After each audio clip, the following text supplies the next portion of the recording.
Let's go! Hey everybody, Coach Scott here, and today my subject is how to kill the comparison game. That's right, the comparison game.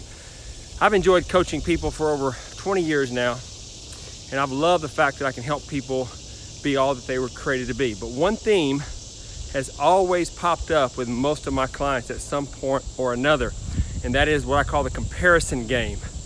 And chances are, if you're watching this video, you've probably had some similar feelings or thoughts too. And it's that inner conversation that says, you look at somebody else's life and you always feel like you're never quite good enough and you're never quite where you want to be, and everyone else seems to be doing better than you are, and even your best isn't good enough. And then the thought of, will I ever be healthy? Will I ever be happy? Will I ever be whole? And that sounds familiar to a lot of people, I know, because I've heard them tell me that. And when they say this, I see the discouragement in their face, and I know that this can be a terrible place of just feeling like you're trapped in a prison. But I got great news for you. You don't have to play that game anymore. That's right, you don't have to play that game anymore. It's human nature, you have to understand this. It's human nature to compare ourselves to others, and everybody does it from time to time. I mean, nobody escapes this. But here's the kicker: when we compare ourselves to others, we're not just comparing ourselves to anybody. We compare ourselves to what's called our relevant peer group. And I got this idea from a lady named Karen North. She's a PhD, a clinical professor out of the University of Southern California. And what she talked about in her article, she says this group is made up of people that we perceive to be around our same level and our same situation. And this group is, tends to be made up of our friends and our neighbors and people we work with and our colleagues. And this is normal for most people. But sometimes we begin to compare ourselves to people that we really have no clear connection to. People like pro athletes or movie stars or celebrities or someone that we follow on Facebook or Instagram. So the question is, if we're always comparing ourselves to somebody else who we think we're connected to, but we're really not connected to, is it ever going to be possible for us to feel good about us? Is it ever going to be possible to feel good about the progress we've made? And I'm going to submit to you, it's probably no, because we can never live up to someone else's highlight tape. And so that's why today I want to spend just a few minutes with you to give you some tips on how to break free from the comparison game. And I had to do this too, believe me, I have to do this every day. But the first thing that you have to do is you got to focus in on your process, not outcomes. Remember that the process always leads you to the promise. And in reality, if you think about it, no one can fully control all the circumstances of our lives. Nobody can do that, especially when you're trying to get healthy. And again, comparing yourself to someone else's outcomes can really be dangerous, because we're all going to respond differently to different circumstances and to different processes. And because anything that falls short of that outcome is going to feel like a failure if you're always looking at somebody else's results. So you got your own journey, so focus in on that instead of focusing in on the end results. If you focus in on the process, again, it will always lead you to the promise. Now, the second thing I want you to think about is this is a critical part of growing, is you got to learn to love your body. By the way, it's the only one you got. This vehicle that we live in is the only vehicle we get in this experience called life. And there are a lot of people that don't like their body. They may have like different parts of their body that they talk about, how their stomach looks. They may have cellulite on their back of their arms or their thighs. They may think they're too flabby.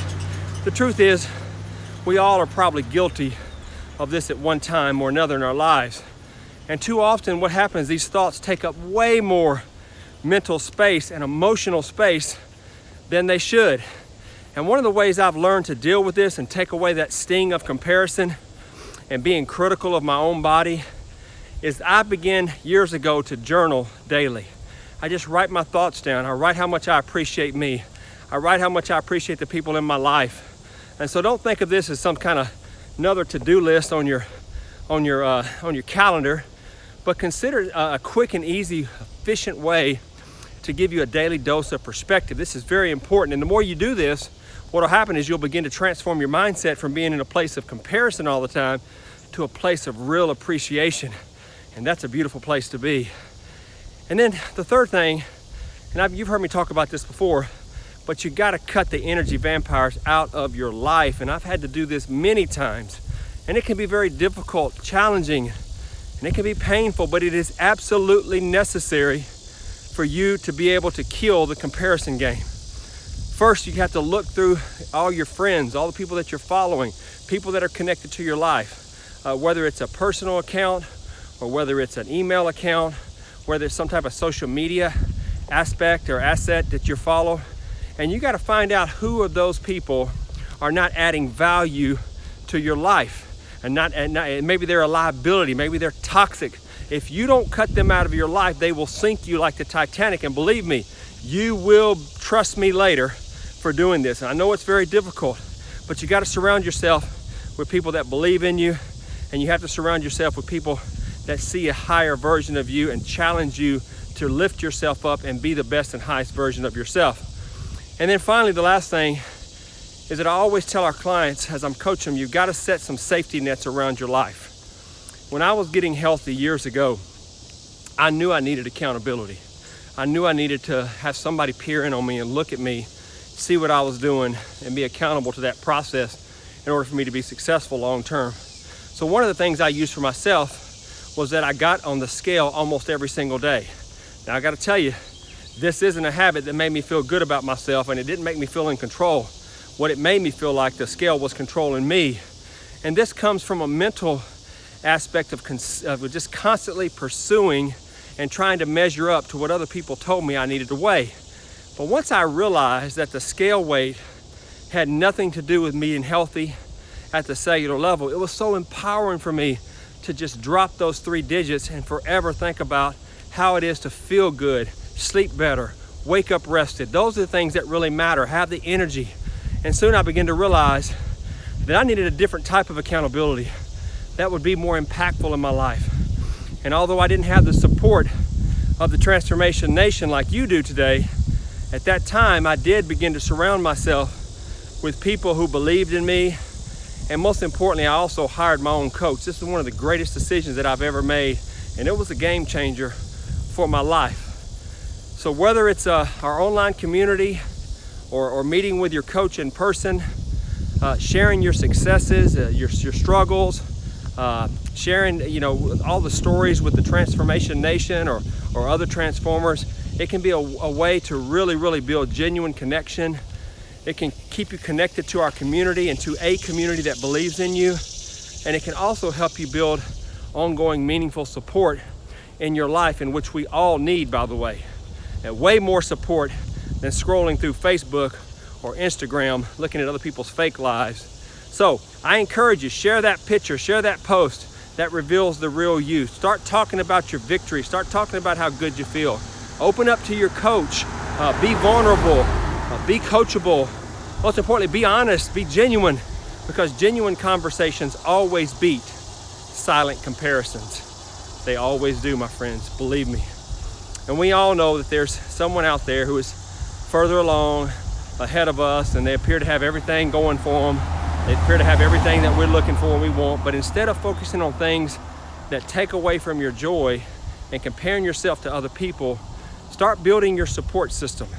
Stay true to your process and seek out people who are going to really lift you up, challenge you, so that'll help you be the best and highest version of you. So stay close to those who love you. Stay close to people who are for you. And I can guarantee you that these strategies will help you love yourself. And once you realize that you are a masterpiece, you are a one of a kind, you was created just the way you are for a purpose and on purpose, then that's when you'll say goodbye to the comparison game for good. So until the next video, keep your foot on the gas, keep believing, stay in faith, trust the process, don't rush the process, and keep these strategies in mind as you break the comparison game for good and you be all that you were created to be. God bless you guys. Take care. I'll see you on the next video.